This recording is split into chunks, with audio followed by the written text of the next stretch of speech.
Bonjour aux étudiants de Master 1 de l'EHC promotion 2021-2023. Bien, donc voici le premier cours enregistré du cours D41.2 Luxury Attitude.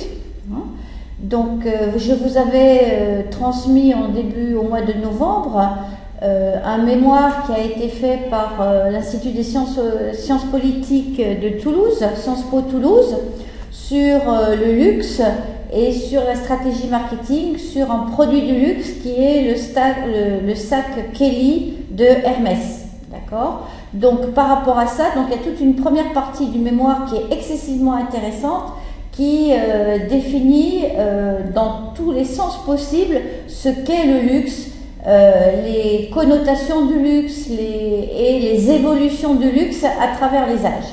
Donc nous allons aujourd'hui reprendre ça pour bien fixer les choses, de façon à ce que ensuite nous n'ayons pas de problème, puisque nous allons passer du luxe proprement dit, et vous allez voir qu'il y a de nombreux constituants du luxe, au luxe de l'hôtellerie. Et quand on va passer au luxe de l'hôtellerie, on va passer à ce que l'on appelle la luxury attitude, qui est une vision stratégique du service client, une vision moderne du service client, qui fait que le client doit expérimenter un service et faire en sorte que ce service soit parfaitement unique, qu'il soit mémorisable à l'infini et que ce soit quelque chose d'extraordinaire. D'accord ? Donc, pour démarrer, bien évidemment, on va déterminer ce que c'est que le luxe. Donc, luxe égale plaisir, luxe égale rare, etc. Donc, on va bien définir ce qu'est le luxe avant de passer aux autres étapes. Bien. Donc, si on veut commencer, bien évidemment, on va commencer par l'analyse du mot, l'analyse étymologique. Luxe est un mot latin. En latin, luxe, c'est la lumière. Donc, par voie de conséquence, la lumière étant un élément indispensable à la vie, et donc, comme c'est un élément indispensable à la vie, eh bien, le luxe en tant que lumière est quelque chose c'est une appréciation qui est positive. On dira que c'est une connotation laudative, si on utilise la terminologie latine. Donc luxe, lumière, indispensable, c'est quelque chose de positif. Maintenant, également, le luxe, c'est pas facile à définir, le luxe, il y a beaucoup de définitions et qui sont parfois extrêmement ambivalentes. Le luxe, on peut le rapprocher aussi de luxuria en latin. Et en latin, la luxure, c'est la dépravation, ça veut dire la dégradation des mœurs hors de ce qu'il faudrait faire, d'accord ? Et c'est-à-dire le non-respect du savoir-vivre en société tel qu'il est établi. Et donc, dans ce sens-là, le luxe, la luxure, c'est quelque chose qu'il faut quand même éviter.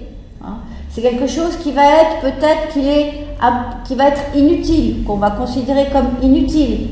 Et donc, cette fois-ci, au lieu d'avoir une appréciation positive, eh bien, le luxe va avoir une appréciation négative, ce qu'on appelle une connotation péjorative. Donc, vous retenez de cette première approche que si on s'en tient à l'analyse du mot lui-même, cela a déjà une double définition, d'accord ? Et une définition qui va être antinomique, une fois positive, une fois négative. Ensuite, on continue. Donc, alors, maintenant, on va essayer de voir un peu quelles sont les composantes de ce luxe, les composantes les plus larges possibles, en sachant bien évidemment qu'on trouvera toujours quelque chose qui ne rentrera pas forcément dans les trois composantes du luxe. Mais grosso modo, le luxe a trois composantes. D'abord, à l'origine, le luxe, c'est un produit qui est unique. D'accord ? Donc ça veut dire que c'est quelque chose qui est fait de façon artisanale, qui ne va pas être produit en série. Alors donc, bien évidemment, les choses ont évolué hein. Et donc l'unicité, c'est-à-dire le fait que ce soit un produit unique, ça existe encore, hein, et on verra qu'il y a du luxe, notamment ce qu'on appelle le luxe inaccessible, hein. Vous avez encore les royautés du monde entier qui peuvent aller chez Chaumet à Paris, qui est un grand joaillier, et demander à ce qu'on leur fasse, que pour les princesses ou pour les reines, on leur fasse une tiare. Alors, si vous ne savez pas ce que c'est qu'une tiare, c'est ce que l'on met dans les cheveux et qui normalement va être un bandeau dans les cheveux, hein, en forme de bijoux avec des diamants, avec bien évidemment des pierres précieuses. Donc, l'objet unique, cela peut être ça, mais bien évidemment, ça va maintenant, on va non plus vers l'unicité, de plus en plus rare, hein, mais vers une production en petite série. Hein. Donc, c'est quand même quelque chose, c'est quand même un produit qui est rare. Ensuite, il faut que le luxe, avoir un sens pour celui qui en a envie. Ça veut dire que le luxe véhicule dans le produit lui-même toute une série de fantasmes par rapport à l'élégance, par rapport au raffinement, par rapport à ce qu'on appelle l'hédonisme, par rapport à ce qui est bien d'avoir pour être bien vu. Hein, d'accord ? Donc il faut que ce produit ait une signification, et une signification qui soit importante pour la personne. Ou parfois, si on s'en tient à un luxe traditionnel, eh bien, le sens, c'est le respect de l'histoire, le respect de la tradition familiale, hein, par exemple. Ok ? Et troisième composante du luxe, il faudrait que le produit soit techniquement parfait. Hein, ça veut dire qu'on a passé de nombreuses heures à l'origine, l'artisan a passé de nombreuses heures dessus, et que en plus il soit esthétiquement et qu'il soit très beau, c'est-à-dire bien fait et beau, sans défaut, sans aucun défaut, chose qui peut arriver en production en série, et parfaitement beau selon les codes bien évidemment esthétiques. Hein. Donc on répète, 3 composantes. Le fait d'être rare, unique, mais la plupart du temps maintenant le luxe c'est ce qui est rare. Hein. Le fait d'avoir beaucoup de valeur pour la personne, hein, d'avoir une signification importante pour la personne qui a envie de s'acheter un produit de luxe, et ensuite un produit qui soit beau et bien fait. Okay. Donc deuxième approche du luxe. Troisième approche du luxe, eh bien, le luxe c'est aussi un secteur d'activité très très performant. D'accord, et très large, avec de multiples types de sociétés qui vont produire des produits de luxe sous de multiples formes, avec des grandeurs, des petits, des grands, etc. Alors, le luxe maintenant, il a évolué. Hein. À l'origine, le luxe c'était quelque chose qui était unique, fait par un artisan. Maintenant, le luxe, c'est à la fois une industrie mondiale, hein, qui est dominée par ce qu'on appelle des grands groupes de luxe, donc des holdings de luxe qui possèdent au sein de leur portefeuille toute la gamme des produits du luxe, et on verra lesquels, hein, qui va de l'hôtellerie jusqu'à la voiture, mais aussi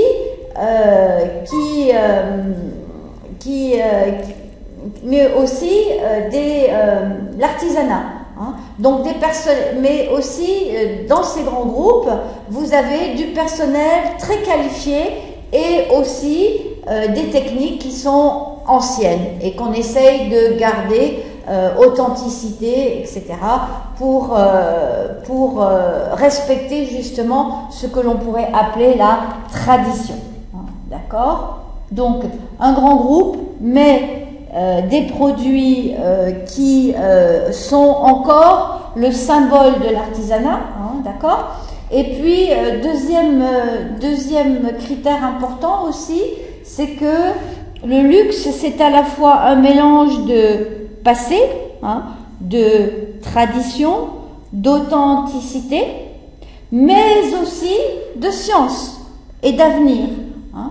Donc, si par exemple je prends la culture, hein, eh bien, je vais peut-être travailler, je vais réfléchir à des maisons de joaillerie, c'est-à-dire la bijouterie de luxe avec des pierres précieuses, c'est-à-dire des sociétés comme Chaumet à Paris, hein, donc place de la Concorde, là où il y a tous les grands bijoutiers à côté du Ritz, qui sont là depuis très longtemps, hein, et qui ont eu l'habitude d'avoir comme clients tous les rois, toutes les reines du monde entier, depuis plusieurs siècles, mais aussi le luxe fait appel de plus en plus à la science. Si vous prenez par exemple les produits Apple, hein, ou les produits Bose, hein, ce sont des produits qui sont d'un niveau de prix largement supérieur au reste des produits. Donc on fait appel, bien évidemment, à la culture, mais aussi on fait appel à la science. Hein, d'accord? Donc, à la fois, le passé et l'avenir. Donc, vous voyez que le luxe n'est pas si facile à définir, hein, puisque pour chaque définition, il y a pratiquement toujours une définition antinomique, hein, donc à l'opposé. Ok? Ensuite, donc, autre paradigme. Hein. Donc le luxe, c'est pas le même luxe il y a 6 siècles que le luxe d'aujourd'hui. C'était un secteur qui était réservé à une toute petite minorité. Ça veut dire des gens qui étaient très très riches, qui étaient les personnes qui pouvaient autrefois s'acheter des produits de luxe, bien évidemment, toujours les mêmes, hein, les rois, les reines, les princesses, les nobles. Hein. À partir du 19e siècle, les grandes familles bourgeoises, hein, qui avaient énormément d'argent, donc les nouveaux riches, hein, qui sont apparus au 19e siècle, et puis au 20e siècle, eh bien, vous avez les jeunes milliardaires. Hein. Donc c'est un secteur qui est réservé donc à autrefois une toute petite minorité, hein, d'accord. Et cette minorité autrefois, elle avait l'habitude d'acheter dans ce qu'on appelle des maisons. Hein. Donc vous aviez la maison Chaumet, vous aviez la maison Boucheron, vous aviez la maison Hermès, vous aviez la maison, etc. Donc on retrouve là un lien particulier, un lien d'unicité. Ça veut dire que le roi, la reine, était quelque part chez lui, chez Chaumet.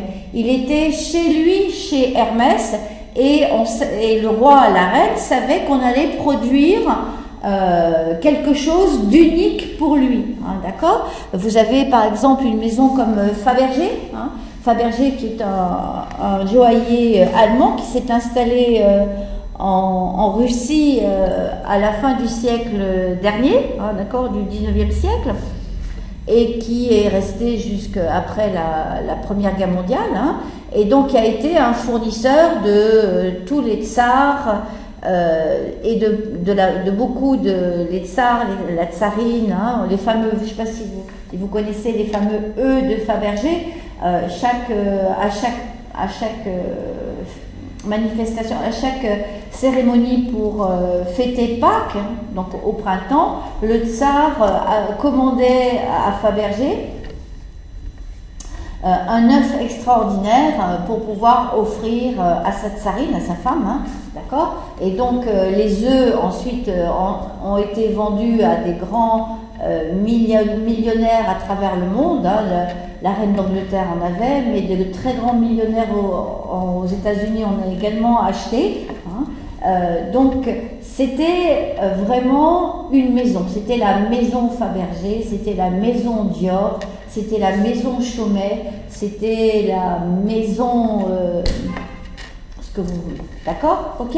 Maintenant, on est passé au XXe siècle avec bien évidemment l'accession d'une plus large population à une couche économique plus aisée, voire même à une nouvelle classe économique qui a de l'argent, hein, d'accord. Et on s'aperçoit maintenant que cette classe économique elle peut être de plus en plus jeune, hein, elle devient riche de plus en plus vite avec tout ce qui est technologie.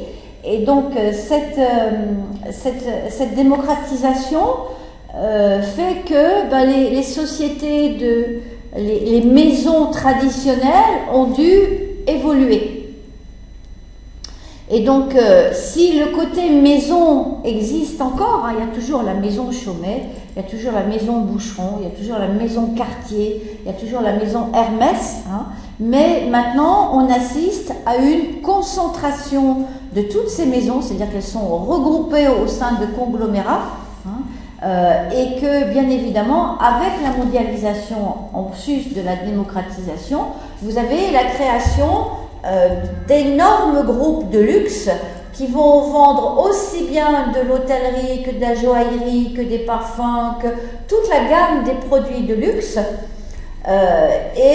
sur le monde entier.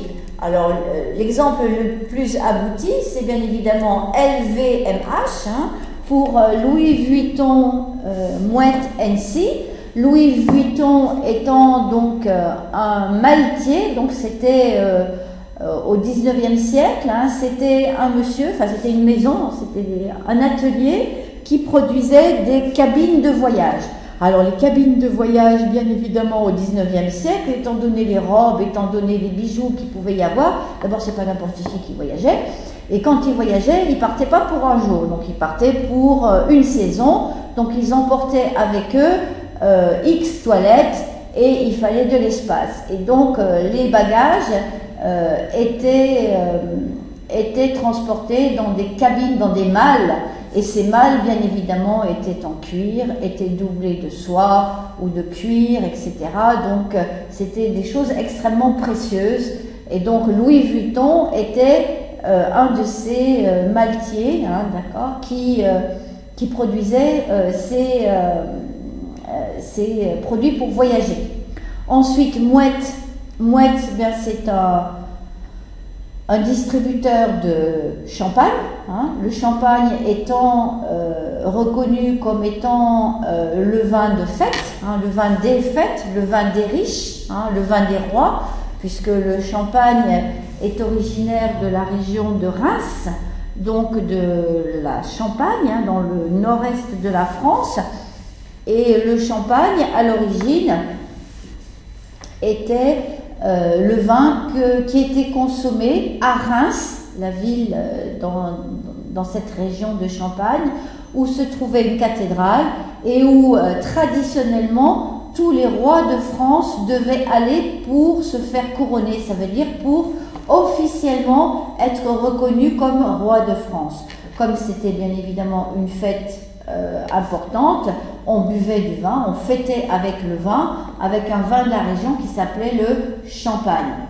Au XVIIe siècle, le champagne a été donc un vin pétillant, hein, blanc ou rosé, pétillant, un vin de fête, hein, et qui est aujourd'hui le plus grand vin de fête au monde, hein, puisque dès qu'il y a une célébration, vous voyez, on pense immédiatement vin de champagne, d'accord? Donc Moet, hein, de Moet et Chandon, c'est donc le M de LVMH, c'est donc la marque de la maison Moet et Chandon qui vend du champagne depuis très longtemps.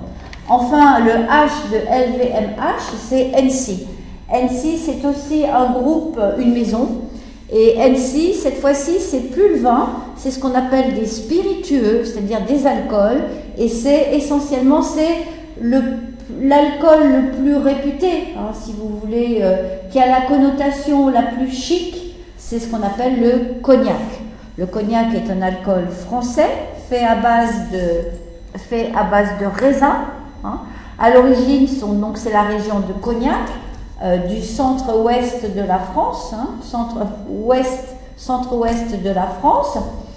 Et donc, c'est une région qui produisait du très mauvais vin Et comme le vin très mauvais avait du mal à se vendre, eh bien, les producteurs de vin avaient décidé de distiller ce vin, c'est-à-dire de diminuer la quantité et d'augmenter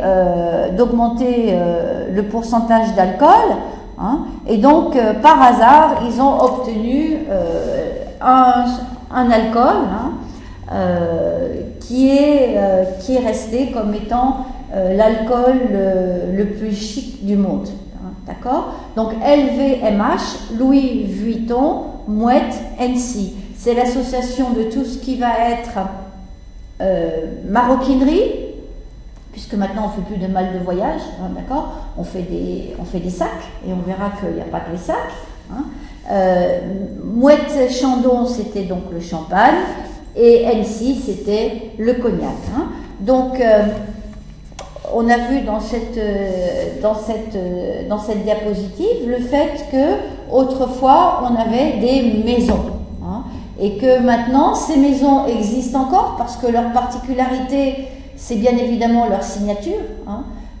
Si partout vous allez voir Louis Vuitton, partout vous allez voir Moet Chandon, partout vous allez voir Hennessy, partout vous allez voir Dior. Donc ces maisons tiennent absolument à leur identité, à leur culture, à leur tradition, hein, à leur signature, mais bien évidemment elles sont regroupées, elles sont rachetées au sein d'énormes conglomérats, hein, comme LVMH. Hein, LVMH qui, je crois, a plus d'une trentaine de maisons de luxe dans son giron. D'accord? Ok? Donc on continue? Ok. Donc ça, le luxe a évolué, hein, donc des maisons à un secteur industriel, hein, tout en gardant bien évidemment les spécificités du luxe, ça veut dire techniquement beau, de la valeur, parfait, etc. Ok. Donc voyons un peu la situation actuelle. Alors actuellement, on a en fait deux types de luxe. Hein. Autrefois, le luxe était réservé à une toute petite minorité. Avec le XXe siècle, avec la démocratisation, avec la mondialisation, maintenant avec les réseaux sociaux, on a, avec bien évidemment l'arrivée sur le devant de la scène économique de nouvelles régions géographiques, hein, avec des populations qui ont les moyens pour s'acheter des produits de luxe, on a en fait deux types de luxe. On aura le luxe qui est l'origine du luxe et qui reste toujours inaccessible. Ça veut dire qu'il y a très peu de femmes à travers le monde qui peuvent se permettre d'aller chez le joaillier Chaumet, parce que Chaumet est connu mondialement pour les coiffes des reines et des princesses à travers le monde. Hein. Il y a quand même très très peu de gens qui peuvent aller chez Chaumet se faire une tiare avec des diamants, des rubis,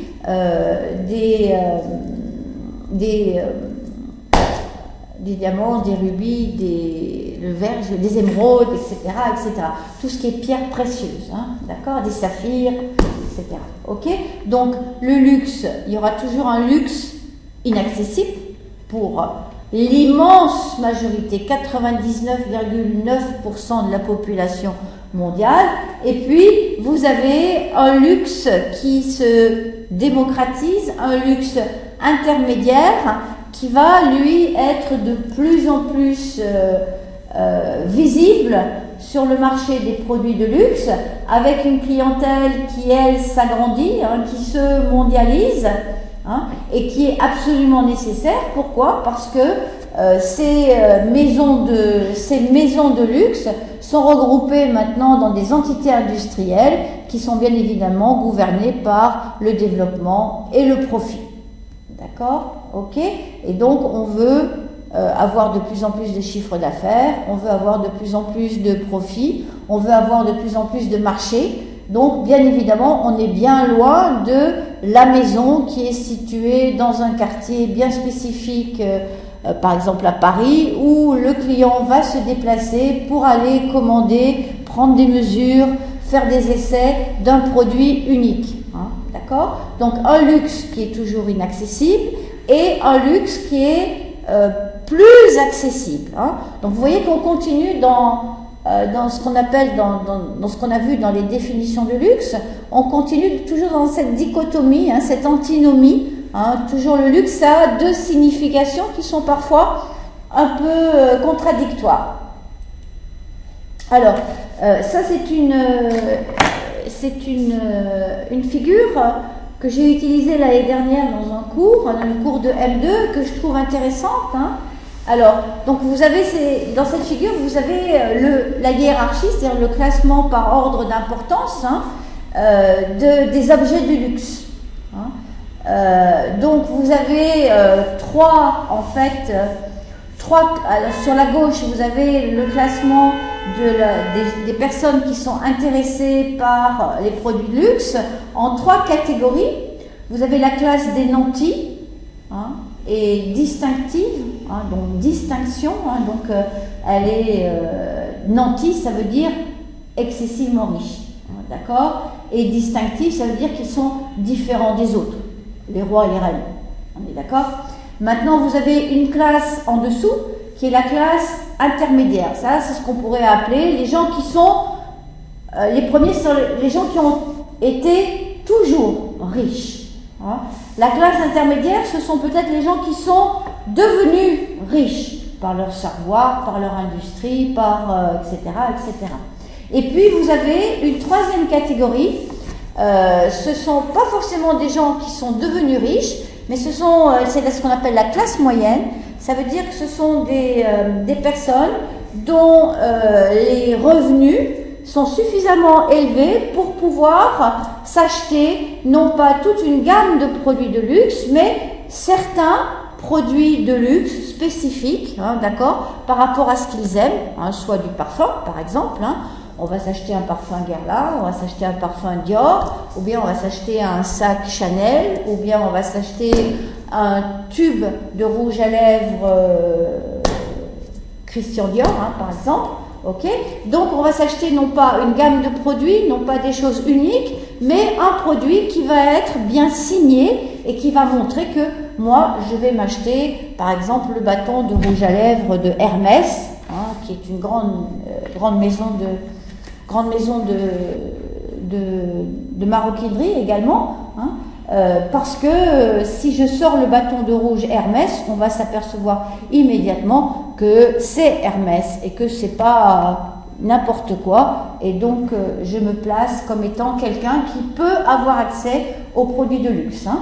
Donc 3 classes de population: ceux qui sont toujours riches, qui ont toujours été riches et qui le sont encore, ceux qui sont devenus riches, et puis ceux qui peuvent de temps en temps s'acheter quelque chose qui montre qu'ils sont un peu riches. D'accord ? Alors, par rapport à ça, hein, donc vous avez la classe nantie, c'est maintien des privilèges. Bien, quand une princesse va chez Chaumet à Paris se faire une tiare avec des diamants, elle peut être sûre que le modèle il va être unique et qu'on ne va pas faire le même bijou, la même tiare qu'elle va mettre dans les cheveux à une autre reine ou à une autre princesse, d'accord ? Donc là, c'est ce qu'on appelle le maintien des privilèges. Ça veut dire que ce sont des gens qui sont toujours au-dessus des autres. D'accord ? Et donc, luxe inaccessible et des modèles. Hein, d'accord ? Ce sont des modèles qui sont des modèles ce que l'on aimerait être, mais que bien évidemment, on n'en réussira jamais à être. Ensuite, la classe intermédiaire, mimétisme social. Donc ce sont des gens qui sont devenus riches. Mimétisme, ça veut dire imiter. Hein. Donc ça veut dire que ça s'adresse à des personnes qui sont devenues riches. Cela veut donc dire que ce sont des personnes qui ont envie de ressembler à ceux qui ont toujours été riches et qui doivent adhérer aux codes sociaux. Hein, donc, bien évidemment, si je deviens riche, eh bien, je dois aussi posséder les produits qui vont faire que Ce sont les attributs de quelqu'un qui a été toujours riche. Hein. C'est le luxe intermédiaire. Hein. Donc c'est la reproduction des modèles. Ok. Donc maintenant, si on réfléchit en termes de mode, mesdemoiselles, hein, que ce soit Iba ou que ce soit Leila et même Moussa, hein, luxe inaccessible, on pourrait dire que c'est la haute couture. D'accord. Le luxe intermédiaire, ça serait le prêt-à-porter de luxe. Hein, donc, par exemple, luxe, la haute couture, ça veut dire que vous avez une robe unique qui a été faite par un grand designer, que ce soit Elbaz, que ce soit Christian Dior, que ce soit comment il s'appelle, Givenchy, que ce soit Balmain, que ce soit X ou Y, hein, d'accord. Donc haute couture, modèle unique. Maintenant, luxe intermédiaire, reproduction des modèles. Ça veut dire que ces maisons de luxe, que ce soit Dior, Balmain, Givenchy, McQueen, etc., McCartney, tout ce que vous voulez, hein, toutes ces maisons de luxe, de couture, excusez-moi, elles créent aussi des modèles en dessous.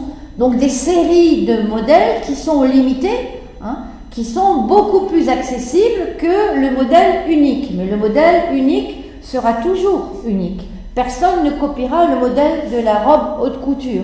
Mais cela dit, ils font des séries, des mini-séries, des mini-collections, hein, qui font que, eh bien, je peux avoir une robe Christian Dior qui a été éditée à relativement peu de modèles, hein, d'accord, et à un prix relativement accessible. Ok. Ensuite, vous avez la classe moyenne, donc luxe accessible, objet de série. Hein. Donc là, l'objet de série, bon, ben, le modèle dont je vous ai parlé, eh bien, il est hors de question que je m'achète un sac Kelly qui doit coûter minimum 6 à 7 000 euros. Donc, j'ai vraiment pas les moyens de m'acheter un sac Kelly à 6 ou 7 000 euros prix entrée de série, si vous voulez. Je parle même pas de ceux des sacs Kelly qui sont en crocodile ou qui sont dans des cuirs spéciaux. Hein. Donc, vous avez en revanche, moi, ce que j'aimerais, c'est d'avoir un produit de la marque du sac Kelly, c'est-à-dire de Hermès, hein, le fameux H doré. Donc, j'aimerais bien avoir un produit de Hermès. Eh bien, la seule chose que je peux m'offrir, eh ben, c'est le bâton de rouge. Hein. C'est donc le rouge à lèvres Hermès qui a été pour lequel on a fait un étui avec du cuir. Hein. Alors, ça rappelle un petit peu, hein, le sac Kelly, et ça permet à tout le monde quelque part d'avoir une part du rêve, du fantasme d'avoir un sac Kelly en ayant un bâton de rouge recouvert du cuir de Hermès avec les fameuses piqûres selliers, hein, de la maison Hermès. Hein, d'accord. Donc voilà. Donc trois hiérarchies, hein, trois types de clients. Et qui s'adressent bien évidemment à des produits différents, mais qui sont souvent, hein, la plupart du temps même, de ces maisons de luxe. Hein, d'accord. Ok. Donc, bien évidemment, là c'est une explication de la pyramide qu'on a vue au-dessus. Hein, d'accord. Ok. Donc la classe nantie, hein, fuite en avant, distinction absolue, donc il faut être absolument l'unique propriétaire d'eux. Hein. Alors en termes de parfum, par exemple, sachez que la maison Guerlain, hein, donc qui est un grand parfumeur, peut, si vous le désirez, vous élaborer votre propre parfum. Donc ils font une étude, ils vous envoient quelqu'un qui vient discuter avec vous, qui vient analyser ce que vous aimez, ce que vous n'aimez pas, et qui vont vous proposer, en fonction de votre personnalité, de vos goûts, de votre façon de vivre, tel ou tel parfum. Une fois que vous avez approuvé le parfum, votre parfum personnel, eh bien sachez que la recette du parfum va vous rester à vie uniquement pour vous. Et que vous aurez bien évidemment, quand vous voulez renouveler votre parfum, eh bien on va ressortir la recette et vous serez la seule ou le seul à avoir accès à ce parfum. D'accord? Ok? Distinction relative, motivation. Distinction relative, rattrapage des écarts sociaux. Eh bien justement parce que on est devenu riche. Quelque part, on n'était pas riche, on n'avait pas accès aux produits de luxe. Eh bien maintenant que je suis riche, je dois montrer que je suis riche et donc je dois acquérir ces produits de luxe. Hein. Donc je vais imiter la classe dominante, hein, avec des objets traditionnels, avec des objets de série limitée. Alors les objets traditionnels, donc ça va être par exemple, justement le sac Kelly, hein, d'accord. Objets de série limitée, il y en a beaucoup dans la décoration, hein, puisque le luxe c'est aussi de l'art et de la décoration.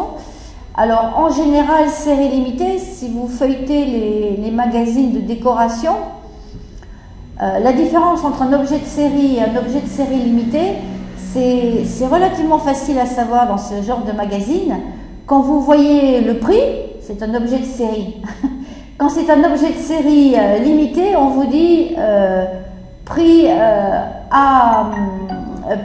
non disponible. C'est-à-dire qu'il faut demander le prix pour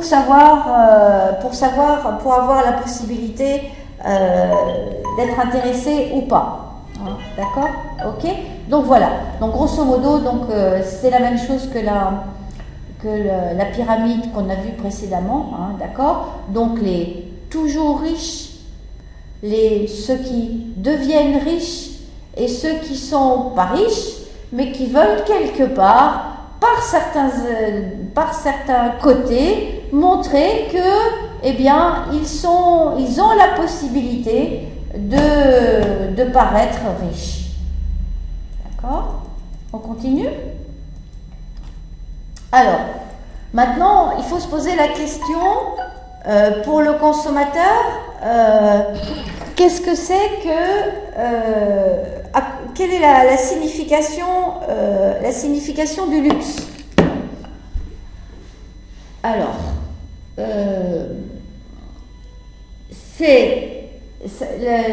le luxe pour le consommateur a deux significations spécifiques. Le luxe dans un premier temps, permet ce qu'on appelle une distinction sociale. Ça veut dire que ça me permet de m'affirmer dans la société. Quelle est ma place, mon rang, mon niveau dans une société donnée, en partant du principe que plus je suis riche, plus je dépense, plus j'accède à des produits de luxe, plus haut je vais grimper dans la hiérarchie de la société. Ok? Donc ça veut dire que je grimpe dans la société, mais que les produits de luxe, ce sont des produits que j'utilise couramment, me permettent dans un deuxième temps de me distinguer des autres. Il est bien évident que entre quelqu'un qui possède un sac Kelly et quelqu'un qui possède un sac en plastique acheté dans un souk, c'est pas du tout la même chose. Et que celui qui a le sac Kelly, eh bien, c'est une montre à l'ensemble des personnes où est sa place. Hein, d'accord? Donc, affirmation de soi, c'est pour soi. C'est je connais ma place dans la société. Maintenant, la distinction par rapport aux autres, c'est parce que ces objets sont visibles et qui montrent aux autres où est ma place dans la société. D'accord? Alors, il y a quelque chose qui est assez spécial, hein, c'est qu'on pourrait se dire que, à la limite, que plus c'est cher, plus c'est utile. D'accord? Or, on s'aperçoit que pour beaucoup de produits de luxe, moins c'est utile, plus c'est cher. D'accord? Donc ça, c'est une des spécificités. Hein. On reviendra là-dessus, on discutera sur, quand on parlera plus spécifiquement des produits, hein, de cette chose qui est bizarre, hein, que plus c'est cher, moins c'est utile. Ok? Alors, donc on a dit que pour le consommateur, d'abord c'était l'affirmation sociale, hein, la place dans la société, mais aussi pour le consommateur, il ne faut pas oublier que le luxe c'est aussi un plaisir individuel, ça vous donne un plaisir à vous-même, hein, d'accord? Ok? Alors, plaisir à vous-même, pourquoi? Parce que acquérir un objet de luxe, c'est signe de raffinement. Le raffinement, c'est quoi? C'est le fait de connaître parfaitement les codes culturels, les codes artistiques, les codes sociaux d'une société et de ne garder que ceux qui sont les plus esthétiquement beaux, techniquement parfaits, qui correspondent le plus, si vous voulez, à une civilité dans cette société. L'élégance, hein, l'élégance c'est souvent par rapport à des attitudes ou au fait de s'habiller par rapport à tous ces codes culturels, hein, de savoir-vivre. Hein. N'oubliez pas que je vous ai envoyé également le cours de l'école hôtelière de Genève sur le savoir-vivre et qu'il y a une grande partie de ce cours qui justement explique ce qui fait que je suis élégant et que le fait que je ne suis pas élégant. Hein. Donc l'élégance, c'est souvent par des manières, mais aussi par des vêtements, comment exprimer mon adhésion au code culturel d'une société donnée. Un plaisir exceptionnel, ça veut dire que c'est un plaisir parce que le produit est rare, hein, et le plaisir que j'en retire est incommensurable par rapport au plaisir que je peux avoir le reste de la journée, le reste du temps avec d'autres produits. Hein. L'audace aussi, parce que pour beaucoup de personnes, eh bien, le luxe permet de se démarquer, de provoquer, hein, de faire appel à des créateurs, hein, des créateurs qui existent justement par leur audace, par leur créativité, par le fait de se distinguer des autres, hein, voire même de provoquer pour montrer qu'on existe. Hein. Et l'hédonisme, c'est justement la culture du beau, c'est-à-dire toujours aller chercher ce qu'il y a de plus beau. Hein, d'accord? Donc le luxe, hein, en fait, pour le consommateur, c'est toujours entre deux tensions, c'est entre paraître, hein, donc la confirmation sociale de la fonction sociale du produit luxe, et puis l'être, le plaisir que ça me procure à posséder un objet de luxe. Hein, d'accord? Ok? Donc vous avez un tableau que je vous laisse regarder qui explique justement cette opposition entre le paraître et l'être, hein, entre la production et la perception, la manifestation, le personnel, la marque, le social. Ok? Alors, maintenant, on aborde un autre aspect de définition du luxe. Hein. Le luxe, on l'a vu, a évolué. Il est passé donc d'une production en petite quantité pour une clientèle bien déterminée, hein, à maintenant une production quasiment industrielle, puisque maintenant on parle de façon courante de l'industrie du luxe, hein, alors qu'autrefois le luxe était un artisanat. Donc maintenant, il est tout à fait admis que le luxe est une industrie. Hein.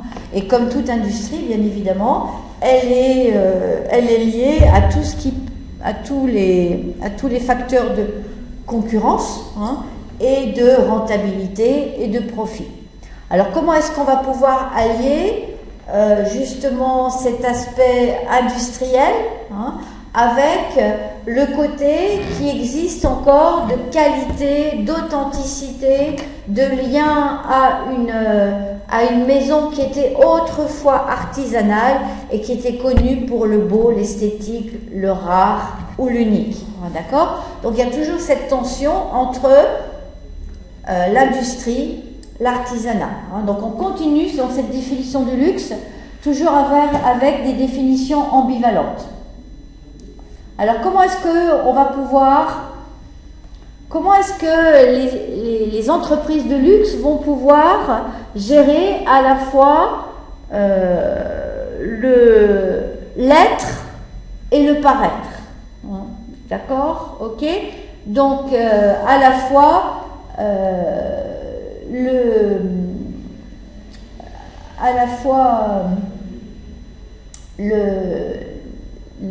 l'affirmation de soi et le plaisir. Alors, donc il y a quatre cas de figure. Vous avez, par rapport à ça, vous avez des produits, des marques, hein, qui mettent en concordance l'être et le paraître, le plaisir personnel et l'affirmation de soi. D'accord? Et l'industrie et l'artisanat.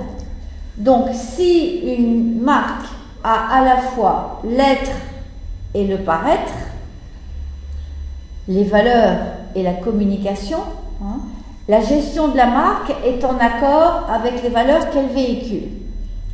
Par exemple, si vous prenez le cas des palaces, hein, les palaces comme par exemple les palaces qui appartiennent au groupe LVMH qui s'appelle Cheval Blanc.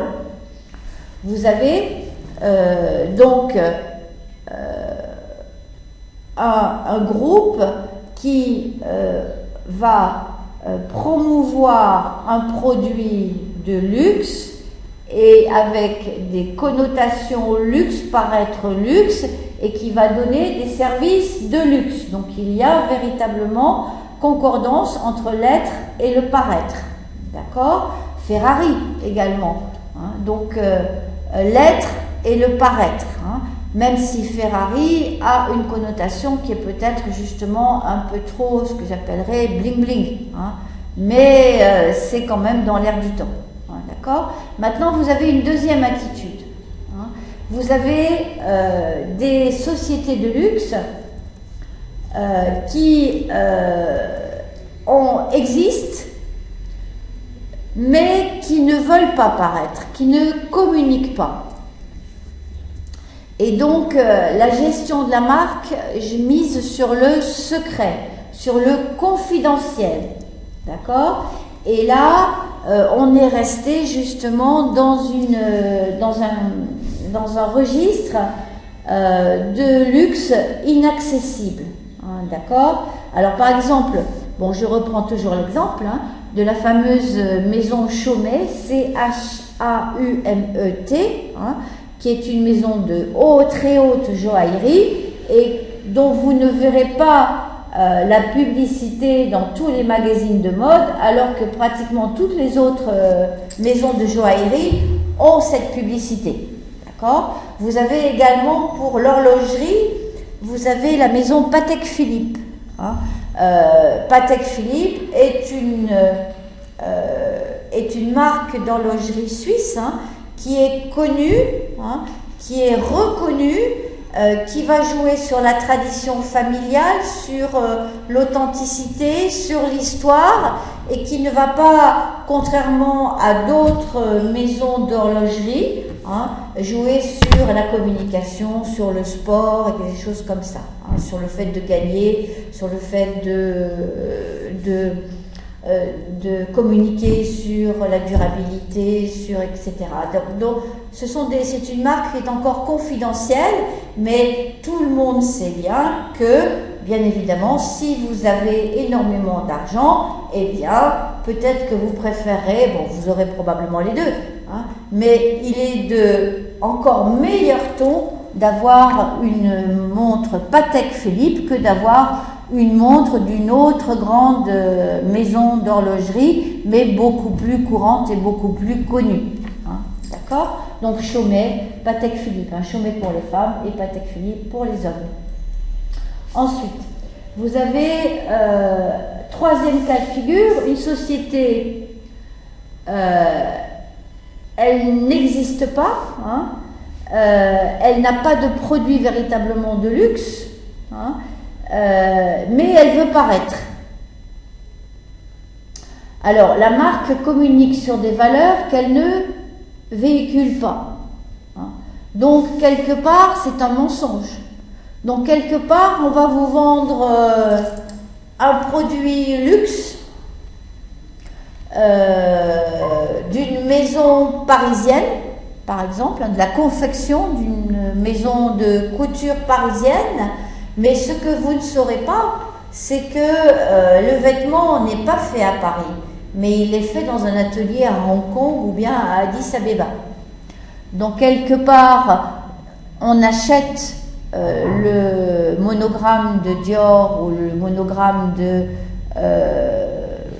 d'une autre grande marque, hein, mais il se trouve que, eh bien, on ne va pas jusque à partager les valeurs réelles de ces grandes maisons de luxe qui font que le produit doit être parfait, doit être esthétiquement beau, ne doit pas être produit en série, etc.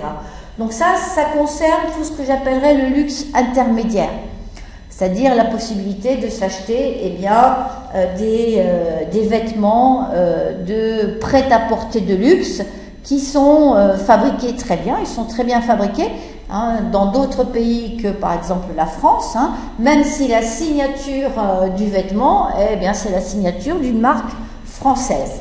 Okay, et enfin, une quatrième position, hein, d'accord?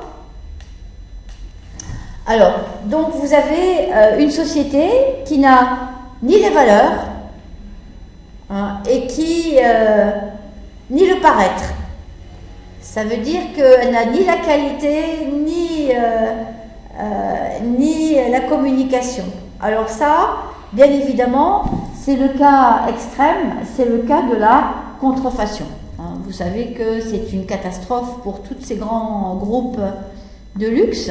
Immédiatement, dès qu'un vêtement sort, dès qu'un vêtement apparaît, par exemple, lors d'un défilé de mode, il y a des sociétés qui sont, par exemple, en Chine, hein, ou bien dans d'autres pays, dans d'autres régions du monde, qui immédiatement vont copier le modèle qui vient de sortir et qui vont ensuite sortir une série de modèles qui s'approchent, pas exactement les mêmes parce qu'ils n'ont pas le droit, mais un peu modifiés et à des prix beaucoup plus bas. D'accord ? Vous avez également toute la contrefaçon de la maroquinerie, hein, et donc vous vivez au Maroc, vous vivez à Casablanca, et vous savez qu'il y a à Casablanca un quartier entier où vous pouvez acheter toute la maroquinerie, que ce soit les sacs, les portefeuilles, on appelle ça là où on met l'argent, hein, d'accord, les bourses de grandes marques, hein, ce sont des copies, hein, copies plastiques, hein, souvent même pas des copies avec pas du tout la même qualité, hein, pas du tout la même finition, mais grosso modo ça ressemble un peu, mais c'est pas ça, hein, d'accord. Et donc ça, c'est le problème de la contrefaçon, hein, d'accord. Vous avez le Maroc était connu également pour le fait de distribuer aussi les fameuses chemises Lacoste, hein, les chemises avec le crocodile, les chemises qui normalement à l'origine permettaient de faire du tennis, hein, ok. Donc la contrefaçon, ok. Donc il y a être et paraître, être et ne pas paraître, ne pas être et paraître, et ne pas être et ne pas paraître, hein, donc toutes les possibilités. Entre autres choses. Alors maintenant, on va se poser la question de le luxe au XXe siècle. Jusqu'à maintenant, il y a quand même une constance, c'est que malgré toutes les crises économiques, le luxe perdure. Et le luxe vit pendant les crises économiques et même après les crises économiques. Et c'est un phénomène que l'on a observé il y a très récemment, donc la crise financière de 2008 ou même la crise de la pandémie du Covid. Hein. Pendant la pandémie, LVMH, hein, donc Louis Vuitton Moet Hennessy, hein, a fait un record de chiffre d'affaires. Alors bien évidemment, pendant la pandémie, ils se sont adaptés au marché. Donc ça veut dire que comme dans tous les produits, comme les gens étaient confinés chez eux, s'est développé bien évidemment la livraison à domicile. Hein, d'accord ? Donc on va plus aller au magasin Louis Vuitton, mais on va faire venir à la maison, à partir du catalogue sur les réseaux sociaux, eh bien, le sac Louis Vuitton, et voire même après la crise, comme les personnes, pas forcément les plus riches, mais comme pendant une crise, eh bien, on n'a pas pu dépenser son argent, une fois que la crise est passée, eh bien, on va se lâcher et on va se permettre de s'acheter des produits de luxe, notamment pour le luxe intermédiaire. Et c'est ce qui s'est produit également après la crise du Covid. Hein.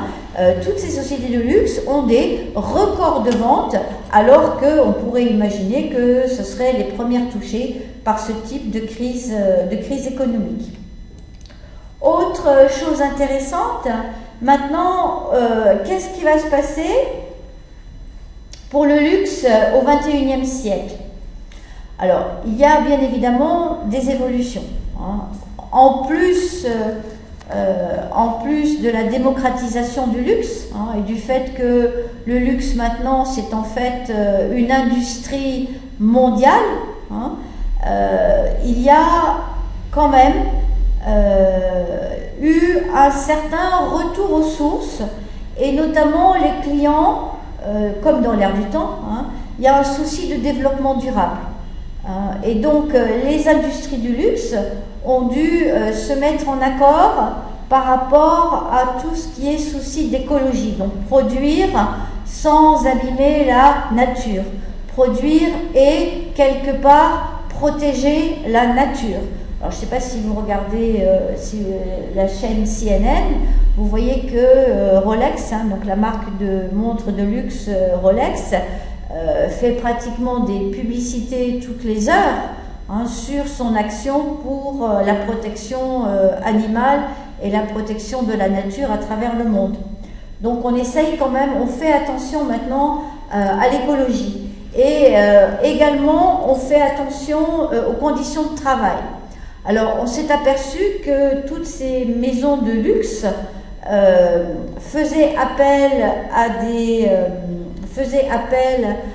du personnel qui est extrêmement qualifié, hein, pour le travail manuel, encore pour un travail de finesse, mais qui était résolument très mal payé, et surtout avec des conditions de travail qui étaient horribles.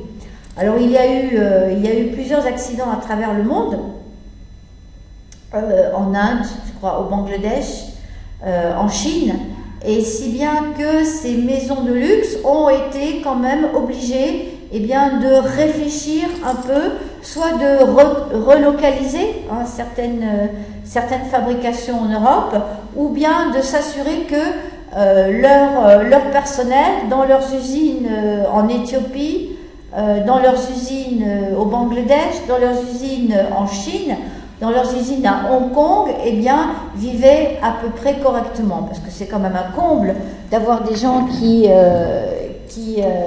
travaillent dans des conditions atroces à produire des produits de luxe à des prix relativement élevés. D'accord ? Donc ça, le souci du développement durable, c'est quelque chose qui est apparu relativement récemment dans le luxe.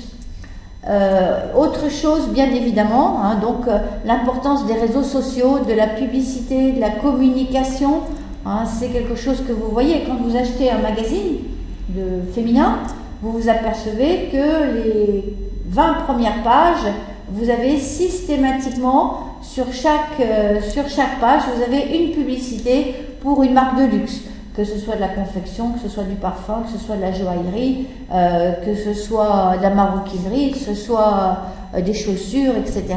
Donc les réseaux sociaux sont importants, la communication est de plus en plus importante. Hein. Et bien évidemment aussi le développement des achats par Internet. Hein. Donc développement durable, réseaux sociaux, communication et achats par Internet. Donc maintenant, si on se penche un peu sur, non pas les sociétés, mais la clientèle de luxe, alors on s'aperçoit que c'est une clientèle qui autrefois était restreinte, était mondialisée, elle pouvait être mondialisée, puisque quand vous prenez par exemple la maison Cartier, la maison de luxe de joaillerie, elle avait aussi bien des clients indiens que le tsar de Russie ou la famille royale ou les grands nobles d'Angleterre, hein, de la maison d'Angleterre, d'accord? Mais maintenant, bien évidemment, c'est encore plus mondialisé puisque c'est une industrie internationale, hein, elle est de plus en plus mondialisée et elle s'adresse maintenant à toutes les cultures. Et la clientèle aussi de luxe a des spécificités. D'abord, c'est une clientèle qui est de plus en plus informée, réseaux sociaux, de plus en plus exigeante parce qu'elle a le choix, il y a la concurrence, elle est de plus en plus éduquée, elle est de plus en plus au courant des problèmes qu'il peut y avoir, elle est de plus en plus mobile, donc elle peut évaluer les différences, évidemment, mais aussi elle est de plus en plus volatile. Donc ça veut dire que pour une raison ou une autre, elle peut très bien du jour au lendemain changer de maison et passer d'un parfum traditionnel d'une maison de parfumerie à une autre maison de parfumerie. D'accord? Donc ça sont les spécificités de cette clientèle de luxe et ce sont les spécificités auxquelles, bien évidemment, les sociétés de luxe vont devoir s'habituer et s'adapter. Alors, la nouvelle clientèle de luxe est de plus en plus mondialisée. Alors, si autrefois c'était donc les grands de ce monde et essentiellement l'Europe, les pays riches, l'Europe, l'Amérique du Nord, maintenant il y a une nouvelle clientèle de luxe. Alors il y a les Russes, les Russes, la cour de Russie jusqu'en 1917 était bien évidemment une cour qui était très consommatrice de produits de luxe, mais bien évidemment après la révolution bolchevique, il y a eu un grand trou jusqu'en 1970-80 avec la perestroïka et avec l'apparition d'une nouvelle oligarchie de très très riches Russes qui sont plus du tout les représentants de la noblesse russe du XXe siècle, mais qui sont des personnes qui ont la culture du produit de luxe, qui sont hérités justement de ce temps-là, et qui aiment montrer qu'ils sont riches. Donc les Russes, vous savez que les Russes sont de grands consommateurs, notamment des hôtels à Paris, des hôtels à Monaco, des hôtels dans les grandes stations de ski, Courchevel, Megève, etc. Donc la Russie est un nouveau créneau pour les produits de luxe. Vous avez aussi ce qu'on appelle les pays d'Amérique du Sud, avec bien évidemment les fortunes liées au pétrole, et puis les plus dépensiers des nouveaux consommateurs de luxe, c'est le Moyen-Orient, donc producteur de pétrole, et l'Asie, particulièrement la Chine. D'accord? Alors que ce soit la Russie, alors parmi les pays d'Amérique du Sud, alors ces nouveaux riches, cette clientèle de luxe, on dit qu'elles viennent du BRIC. Le BRIC, c'est donc, cela signifie Brésil, Russie, Inde et Chine. D'accord, ok. Donc les BRICS, c'est vraiment, en plus du Moyen-Orient, vraiment le groupe de pays, alors, où il y a peut-être énormément de pauvres, hein, une clientèle, une classe moyenne relative, hein, mais surtout une toute petite élite de gens très très riches qui peuvent avoir accès aux produits de luxe. D'accord ? Dernière chose pour aujourd'hui, dans cette tentative de définition du luxe, hein, vous voyez que ça part un peu dans tous les sens, hein, mais parce que c'est pas simple de définir ce luxe, hein, il y a plusieurs acceptions en même temps. Le luxe, c'est pas un produit, mais c'est toute une série de produits avec des valeurs, avec des significations qui sont bien spécifiques. Alors les constituants du secteur de luxe, bien évidemment, ce qui nous intéresse nous, c'est l'hôtellerie. Alors l'hôtellerie, donc l'hôtellerie de luxe, autrefois, c'était ce qu'on appelait les palaces, hein. Donc les palaces, qui est donc dérivé du terme palais, hein, bien évidemment. Donc c'était, si vous voulez, un palais réservé à d'autres personnes simplement que le prince ou la princesse, hein, d'accord. Donc c'était un hôtel sur le modèle d'un palais royal ou d'un palais princier, avec l'architecture, avec le monument, l'architecture, la décoration et les services que l'on pouvait rendre à un roi ou à un prince. En parallèle, bien évidemment, il y a la gastronomie. Donc la gastronomie, bien évidemment, ce sont les grands restaurants, hein, à travers le monde. Donc maintenant, les grands restaurants sont liés à la signature de grands chefs, hein. Si vous prenez Ducasse, si vous prenez Aleno, si vous prenez Gordon Ramsay, hein, donc ce sont des grands chefs qui ont de multiples restaurants à travers le monde, qui souvent même sont des chefs qui sont en contrat avec les palaces, hein, donc ces hôtels de luxe qui sont à travers le monde et qui vont, à travers leurs plats qu'on appelle des plats signature, eh bien évidemment, s'adresser à une clientèle qui va aimer des plats avec des produits nobles, avec une authenticité, avec des goûts extraordinaires, etc. Ok ? Ensuite, vous avez, après la gastronomie, bien évidemment, le secteur du vin. Alors, je ne vous parle pas du vin de Bourgogne, du vin de Bordeaux, et bien évidemment du vin de Champagne. Hein, donc, tout ce qui est la tradition culturelle européenne d'accompagnement d'un repas avec une boisson soit blanc, rosé ou rouge, hein, d'accord, blanc ou rouge, hein, rosé c'est peut-être pas forcément très luxe. Donc tout ce qui est tradition vinicole, hein, d'accord, qui est quelque chose qui est extrêmement prégnant dans la culture et dans la société européenne, et puis en parallèle les spiritueux. Les spiritueux, c'est-à-dire les alcools. Donc on a ici la dichotomie entre vin, produit de fermentation, et spiritueux, produit de la distillation. Donc le vin est le produit que l'on va consommer pendant un repas, tandis que le spiritueux est l'alcool que l'on va consommer soit avant le repas, soit après le repas, sous forme seule ou sous forme de cocktail. D'accord ? Alors, donc, parmi les vins, bon, je vous ai tout à l'heure signé le champagne, hein, des vins de Bordeaux, des vins de Bourgogne, etc. Mais les spiritueux, vous avez le whisky, vous avez le cognac, vous avez le gin, vous avez la vodka, vous avez la tequila, vous avez plein d'autres spiritueux. Hein, d'accord ? Autre secteur du luxe, l'horlogerie, donc les montres. Hein. Autrefois, les cours royales se faisaient faire des horloges, hein, qu'ils déposaient, qui étaient des horloges, presque des bijoux, hein, qui étaient dans les palais royaux princiers. Et puis, au début du XXe siècle, eh ben, l'horloge est devenue portative et est devenue une montre qu'on a mis au poignet. Et bien évidemment, les grandes marques d'horloges sont devenues de grandes marques de montres. Alors là, donc, vous les connaissez.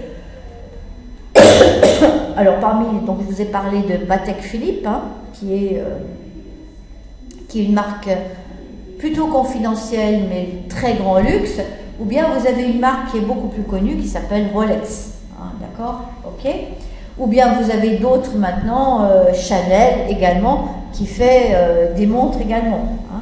À la joaillerie, c'est donc la bijouterie de luxe. Alors, la différence entre bijouterie et joaillerie, c'est que la joaillerie, en général, il y a l'utilisation de pierres précieuses, hein, qui augmente très très vite le prix d'un bijou. Ensuite, vous avez le technoluxe. Hein, je vous ai parlé de Apple, de Bose, hein, d'accord. Vous avez également l'automobile. Alors vous avez les marques connues, hein, Ferrari, BMW, mais aussi Aston Martin, hein, d'accord. Là aussi il y a une catégorisation des marques d'automobiles. Est-ce qu'elles paraissent énormément ou est-ce qu'elles sont plutôt confidentielles, hein, d'accord. Donc la différence entre par exemple Ferrari et Aston Martin. Les parfums. Alors ça, les parfums, ce sont des produits qui permettent aux sociétés de luxe justement d'avoir accès à une clientèle intermédiaire. Hein. On peut pratiquement, avec un revenu régulier, tous s'acheter de temps en temps un parfum Christian Dior, un parfum Guerlain, un parfum Chanel ou un parfum de ces grands couturiers, ou bien un parfum d'une société de parfums qui sont pas des sociétés de confection comme par exemple Fragonard. Hein, d'accord? Ok. Mais le luxe pour beaucoup d'entre nous, c'est la mode. Donc c'est la confection de vêtements pour hommes comme pour femmes, mais c'est aussi l'art avec les galeries, hein, avec notamment l'art avec des productions maintenant de séries limitées, de lithographies, de sculptures, etc. Et vous avez enfin la maroquinerie, qui est quelque chose dans la maroquinerie, le marocain, hein, nous sommes au Maroc, c'est donc la pocerie, hein, donc les produits faits avec des peaux animales, et donc tout ce qui va être sac, bourse, portefeuille, etc., étui, etc., etc. Voilà.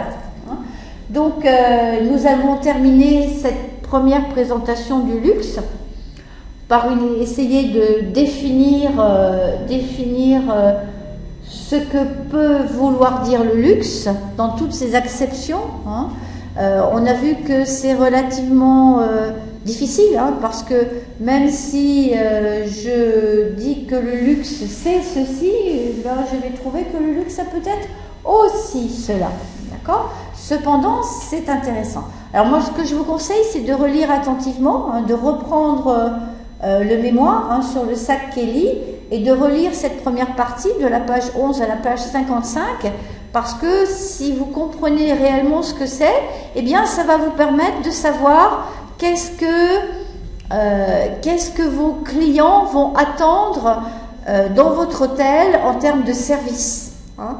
Et lorsqu'on parlera de l'attitude luxe, eh bien vous saurez exactement ce que cela veut dire. Bien, donc je vous souhaite une bonne après-midi, une bonne soirée, puisque ce cours va être mis sur la plateforme à partir de 18h. Donc je vais enregistrer demain la deuxième partie de ce cours, hein, et donc nous allons travailler sur la luxury attitude et dans le domaine de la restauration, et voir qu'est-ce que c'est que la luxury attitude, qu'est-ce que c'est que le fait d'avoir un service de luxe dans la restauration.